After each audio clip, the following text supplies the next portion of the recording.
बिस्मिल्लाहिर्रहमानिर्रहीम। अब्दुल्ला बिन अबी बकर बिन मोहम्मद बिन अमर बिन हज़म रहमहुल्लाह से रिवायत है कि वो किताब जो रसूलुल्लाह सल्लल्लाहु अलैहि वसल्लम ने उनके परदादा सहाबी रसूल सल्लल्लाहु अलैहि वसल्लम हज़रत अमर बिन हज़म रज़ियल्लाहु अन्हो के लिए लिखी यानी लिखवाई, उसमें यह भी था कि कुरान को कोई शख्स ना छुए, हाथ ना लगाए मगर वो जो बावजू हो। मुअत्ता इमाम मालिक हदीस नंबर 469। इमाम मालिक रहमहुल्लाह ने फरमाया कि कोई शख्स मुसहफ यानी कुरान मजीद को उसके गिलाफ के धागे, डोरी या फीते के साथ पकड़कर भी ना उठाए और तकिए पर रख कर भी ना उठाए, मगर सिर्फ इस हालत में ऐसा कर सकते हैं कि वो बावजू हो। इमाम मालिक रहमहुल्लाह कहते हैं कि अगर ये अमल यानी बग़ैर वज़ू के धागे और फीते से पकड़ना जायज़ होता तो फिर जिल्द के साथ पकड़ना भी जायज़ होता, क्योंकि जिल्द और गत्ता कुरान तो नहीं है और ये अमल इस वजह से मकरूह नहीं है कि बग़ैर वज़ू के उठाने वाले शख्स के हाथ में कोई निजासत है जो कि कुरान को लगकर उसे आलूदा कर देगी, बल्कि बग़ैर वज़ू के उठाने वाले के लिए ये अमल सिर्फ कुरान मजीद की तकरीम और ताज़ीम ही की खातिर मकरूह है।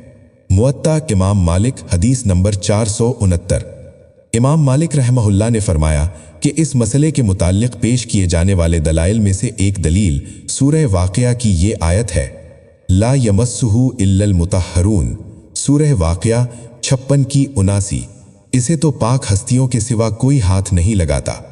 इमाम साहब रहमहुल्लाह फरमाते हैं, इस आयत की तफसीर के मुताल्लिक़ मैंने जो कुछ सुना है उसमें से सबसे बेहतरीन तफसीर ये है कि ये आयत मुबारका सूरह अबस वाली इन मुंदरजा ज़ैल आयात के मफ़हूम के मकाम पर है, यानी उनके करीब करीब मफ़हूम रखती है।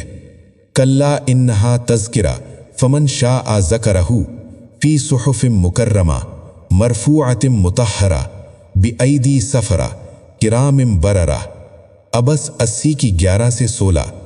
हरगिज़ नहीं, बेशक ये तो एक नसीहत है, चुनांचा जो चाहे उसे याद रखे। वो काबिले एहतराम सहीफ़ों में महफूज है जो बुलंद और पाकीज़ा हैं, ऐसे लिखने वालों के हाथों में हैं जो मुअज़्ज़िज़ और नेकोकार हैं।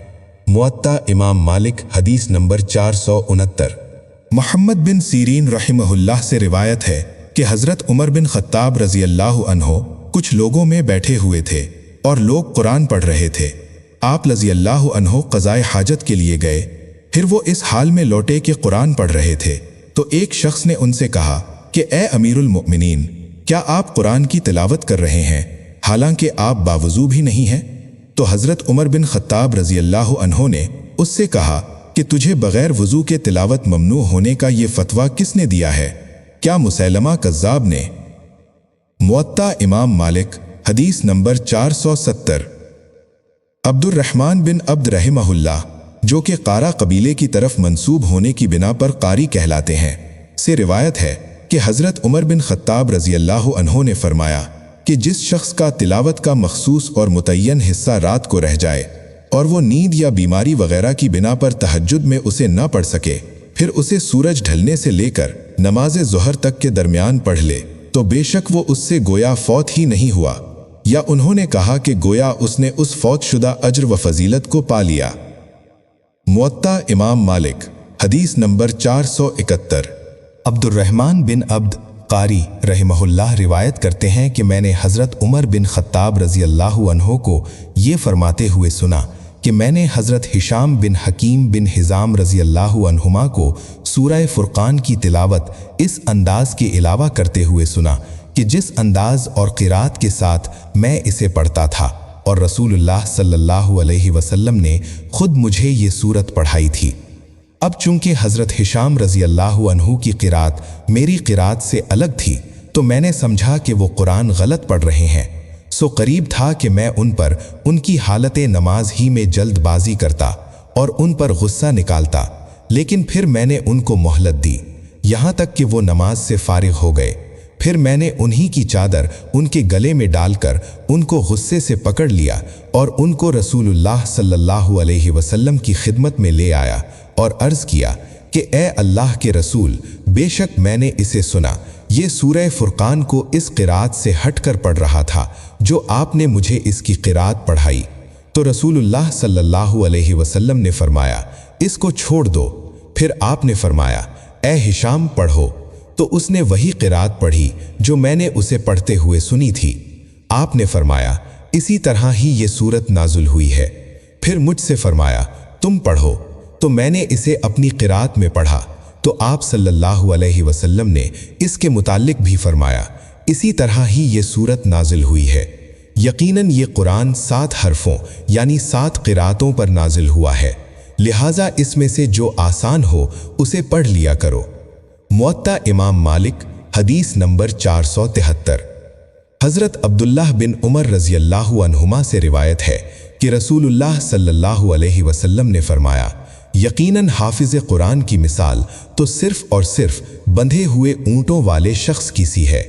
अगर वो उनका ख्याल रखेगा और उनका एक एक घुटना बांध देगा तो उनको अपने पास रोक लेगा, और अगर उन घुटनों को खोल देगा तो वो मौका पाकर उसकी दस्तरस से निकलकर चले जाएंगे। मुअत्ता इमाम मालिक, हदीस नंबर 474। सैयदा आयशा रज़ियल्लाहु अन्हा ज़ौजाए रसूल सल्लल्लाहु अलैहि वसल्लम से रिवायत है कि हज़रत हारिस बिन हिशाम रज़ियल्लाहु अन्हु ने नबी करीम सल्लल्लाहु अलैहि वसल्लम से अर्ज़ किया कि आप पर वही कैसे आती है? तो रसूलुल्लाह सल्लल्लाहु अलैहि वसल्लम ने फरमाया, कभी कभार तो वो घंटी की आवाज़ की शक्ल में आती है और वो मुझ पर सबसे ज़्यादा सख्त कैफियत वाली होती है। जब वो मुझसे जुदा होती है तो मैं वो सब कुछ याद कर चुका होता हूँ जो उसने कहा होता है।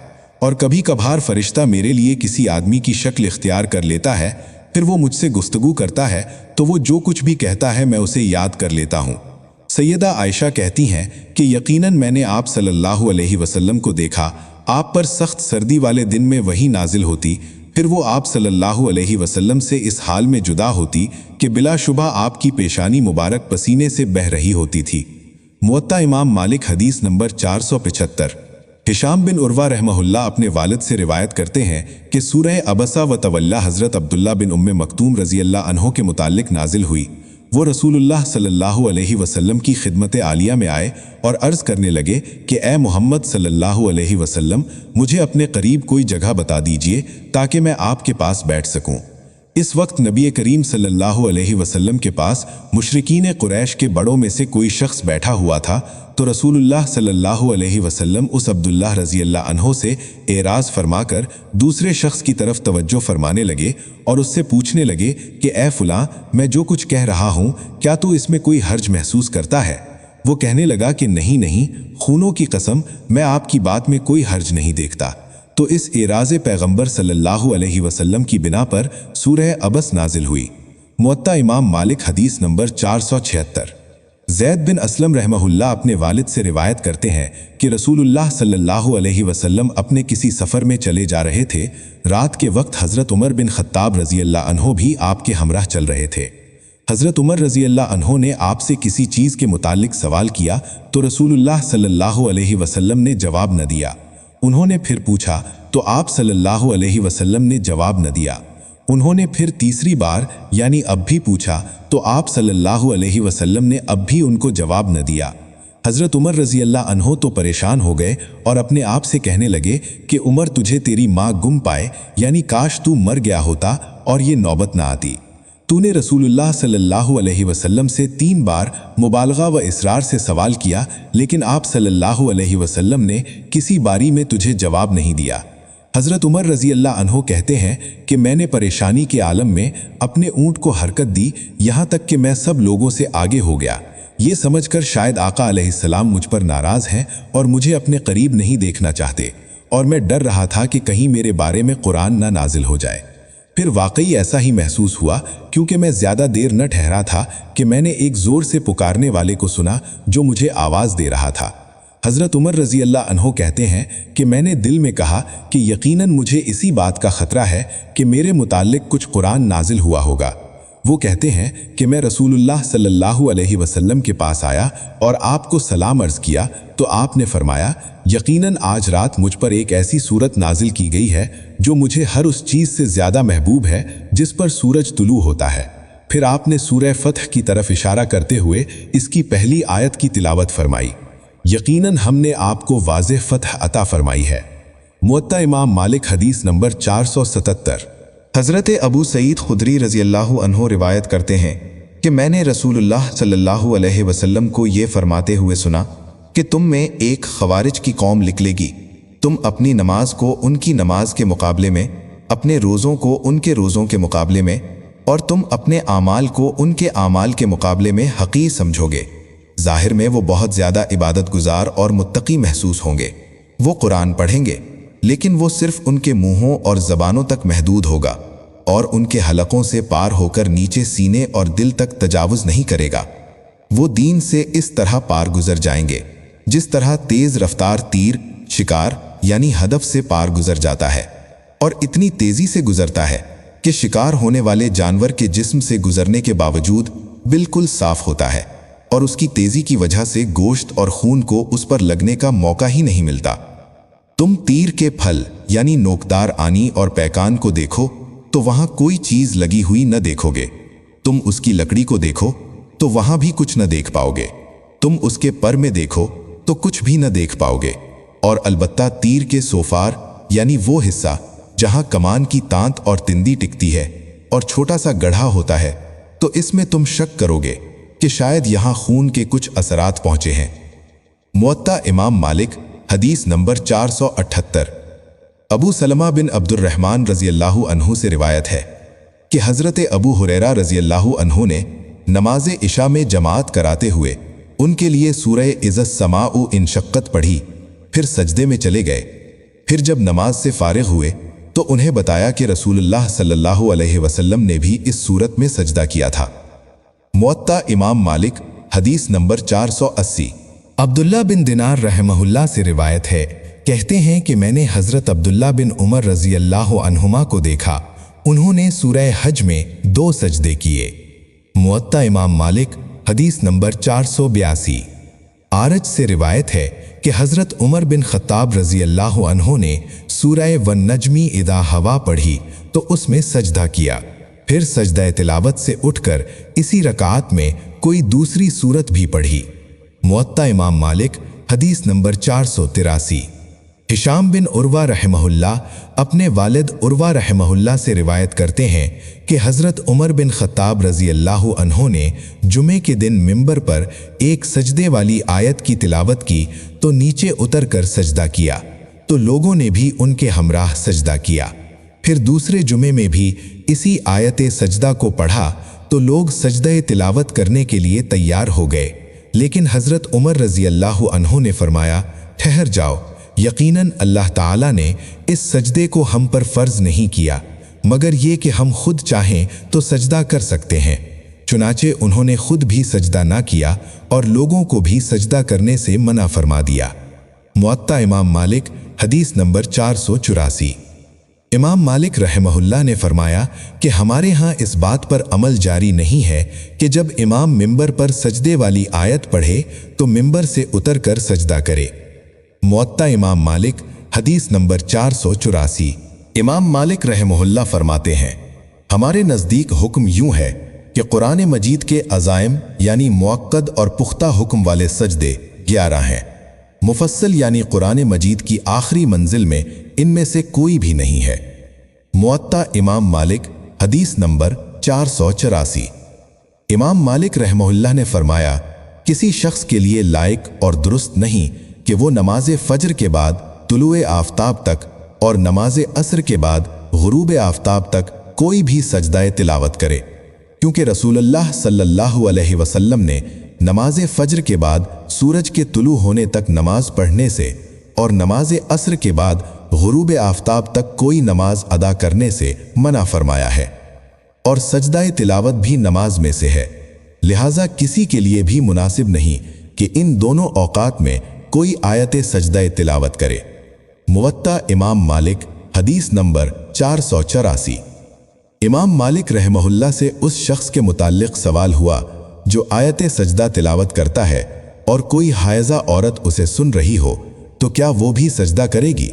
تو امام مالک رحمہ اللہ نے فرمایا کہ وہ مرد یا عورت صرف اسی وقت سجدہ کریں گے جب وہ دونوں طاہر ہوں۔ موطا امام مالک حدیث نمبر 484۔ امام مالک رحمہ اللہ سے سوال کیا گیا کہ کسی عورت نے آیت سجدہ تلاوت کی اور اس کے ساتھ ایک مرد اسے سن رہا تھا تو کیا اس مرد پر بھی لازم ہے کہ عورت کے ہمراہ سجدہ تلاوت کرے؟ تو انہوں نے جواب دیا کہ اس مرد پر عورت کے ساتھ سجدہ کرنا لازم نہیں ہوا، کیونکہ سجدہ تو ان لوگوں پر لازم ہوتا ہے جو کسی مرد کے ہمراہ اس کی اقتدا کر رہے ہوں۔ پھر وہ امام سجدے کی آیت تلاوت کرے تو وہ بھی اس کے ساتھ سجدہ تلاوت کریں گے، اور جو آدمی کسی ایسے شخص سے آیت سجدہ کی تلاوت سنے جو اس کا امام نہ ہو تو اس پر یہ سجدہ کرنا لازم نہیں ہوا۔ موطا امام مالک، حدیث نمبر 484۔ حضرت ابو سعید خدری رضی اللہ عنہ روایت کرتے ہیں کہ انہوں نے ایک شخص کو سنا، وہ رات کے وقت سورہ قل هو اللہ احد کو بار بار پڑھے جا رہا تھا۔ چنانچہ جب انہوں نے حضرت ابو سعید خدری رضی اللہ عنہ نے صبح کی تو رسول اللہ صلی اللہ علیہ وسلم کے پاس آئے اور آپ کے سامنے اس کا تذکرہ کیا، گویا کہ آدمی حضرت ابو سعید رضی اللہ عنہ اپنے آپ کو مراد لے رہے ہیں۔ اس صورت کو اپنی دانست میں بہت کم اور چھوٹا عمل سمجھ رہا تھا، تو رسول اللہ صلی اللہ علیہ وسلم نے فرمایا، قسم اس ذات کی جس کے ہاتھ میں میری جان ہے، یقیناً یہ صورت تہائی قرآن کے برابر ہے۔ موطا امام مالک، حدیث نمبر 485۔ حضرت ابو ہریرہ رضی اللہ عنہ روایت کرتے ہیں کہ میں رسول اللہ صلی اللہ علیہ وسلم کے ہمراہ کہیں سے آیا، آپ صلی اللہ علیہ وسلم نے ایک شخص کو قل هو اللہ احد پڑھتے ہوئے سنا تو فرمایا واجب ہو گئی۔ میں نے آپ صلی اللہ علیہ وسلم سے عرض کیا کہ اے اللہ کے رسول، کیا چیز واجب ہو گئی؟ فرمایا جنت۔ حضرت ابو ہریرہ رضی اللہ عنہ کہتے ہیں، میں نے چاہا کہ اس شخص کے پاس جاؤں اور اسے یہ خوشخبری سنا دوں، لیکن پھر میں ڈر گیا کہ کہیں رسول اللہ صلی اللہ علیہ وسلم کی معیت اور صحبت میں صبح کا کھانا مجھ سے نہ رہ جائے، چنانچہ میں نے اس بابرکت کھانے کو ترجیح دی۔ پھر میں اس شخص کی طرف گیا تو دیکھا کہ وہ تو جا چکا تھا۔ موطا امام مالک، حدیث نمبر 486۔ ابن شہاب رحمہ اللہ سے روایت ہے، انہیں حمید بن عبد الرحمن بن عوف نے خبر دی کہ سورہ قل هو اللہ احد تہائی قرآن کے برابر ہے، اور سورہ تبارک الذی بیدہ الملک اپنے پڑھنے والے کی طرف سے بحث کرے گی۔ موطا امام مالک، حدیث نمبر 487۔ حضرت ابو ہریرہ رضی اللہ عنہ سے روایت ہے کہ رسول اللہ صلی اللہ علیہ وسلم نے فرمایا، جو شخص دن میں 100 مرتبہ یہ پڑھے، لا الہ الا اللہ وحدہ لا شریک لہ، لہ الملک ولہ الحمد وہو علی کل شیء قدیر، اللہ کے سوا کوئی معبود برحق نہیں، وہ یکتا ہے، اس کا کوئی شریک نہیں، اسی کے لیے بادشاہت ہے اور اسی کے لیے سب حمد ہے، اور وہ ہر چیز پر خوب قادر ہے۔ جو شخص دن میں اسے 100 بار پڑھے گا تو یہ عمل اس کے حق میں 10 گردنوں یعنی غلام لونڈیا آزاد کرنے کے اجر کے برابر ہوگا۔ اس کے لیے 100 نیکیاں لکھ دی جائیں گی، اس سے 100 گناہ مٹا دیے جائیں گے، اور شام تک سارا دن یہ کلمات اس کے لیے شیطان سے بچاؤ اور حفاظت کا ذریعہ بنے رہیں گے۔ اور اس دن یہ آدمی جو عمل اللہ کے حضور پیش کرنے کے لیے لائے گا، کوئی اور شخص اس سے افضل عمل نہ لا سکے گا، سوائے اس کے جس نے اس سے بھی بڑھ کر یہ وظیفہ پڑھنے کا عمل کیا ہوگا۔ موطا امام مالک، حدیث نمبر 488۔ حضرت ابو ہریرہ رضی اللہ عنہ سے روایت ہے کہ رسول اللہ صلی اللہ علیہ وسلم نے فرمایا، جس شخص نے دن میں 100 بار سبحان اللہ و بحمدہ پڑھا، اس کے سارے گناہوں کو اس سے مٹا دیا جائے گا، اگرچہ وہ سمندر کی جھاگ کے برابر ہوں۔ موطا امام مالک، حدیث نمبر 489۔ حضرت ابو ہریرہ کہتے ہیں کہ جس شخص نے ہر نماز کے بعد 33 بار سبحان اللہ، 33 دفعہ اللہ اکبر اور 33 مرتبہ الحمدللہ کہا، یہ تعداد 99 ہو گئی، اور پھر اس نے 100 کا اختتام لا الہ الا اللہ وحدہ لا شریک لہ، لہ الملک ولہ الحمد وہو علی کل شیء قدیر کے ساتھ کیا تو اس کے سارے گناہ معاف کر دیے جائیں گے، خواہ وہ سمندر کی جھاگ کی مثل ہوں۔ موطا امام مالک، حدیث نمبر 490۔